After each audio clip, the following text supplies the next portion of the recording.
Recently, I met with a senior paladin whose squad passed through the Mojave Desert while on his way to reinforce a nearby garrison. It was a standard meeting. I typically debrief senior officers after a new combat mission or patrol through relatively unknown territory. I do this to catalog any new information that they may have found while on patrol, and this is a partial transcript of his debrief.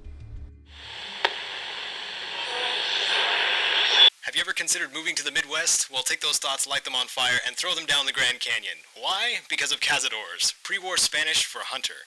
Faster than a deathclaw, stronger than a yaoguai, and able to fly unlike either of them. And of course, they live in a swarm. When things seem bad, the wasteland has a way of taking a dump in your sugar bombs. Nobody knows where they came from. Locals around here say that these things have been around for as long as anyone can remember, but one man I met swore up and down that his great-grandpa saw a swarm as a child, and that they were half the size that they are now. Regardless, you don't want to mess with these things. They look like wasps with massive orange wings, and wasps are bad enough. Our patrol saw a man accidentally fall down a hill and land right next to a nest of them. Within seconds, the buggers swarmed him, impaling him over and over. He was probably dead after the first poison-filled sting, but they kept at it for a good minute. Vicious bastards. After hearing the paladin's testimony, I decided that I wanted to learn more about these creatures. And after much coaxing, I was finally able to convince our elder to have a dead specimen flown back to our base. Upon inspection, I found the paladin's reports to be mostly accurate. The subject was 6 feet in length, with an armored and spiked black carapace, 4 large amber-orange wings, and a foot-long stinger. Additionally, the stinger was laced with a strong neurotoxin, easily strong enough to kill an average adult male with just 1 dose. After having several calibers of weapons fired at the thorax plate, I've come to find that it is extremely well armored, to the point of smaller caliber ammunition simply ricocheting off.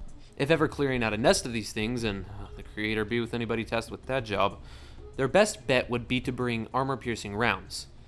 However, considering how fast these things move, according to eyewitness accounts, one may be better off using large amounts of explosives. Very large amounts of explosives. Another thing my fellow scribes and I discovered while dissecting the insect is that its existence is not due to radioactive mutation.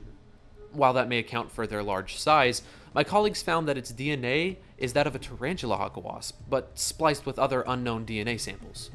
These creatures were created in a lab. By whom or how long ago, we may never know. However, rumors persist of a pre-war think tank that was located somewhere in the Sierra Nevada mountains, one which was at the forefront of genetic engineering.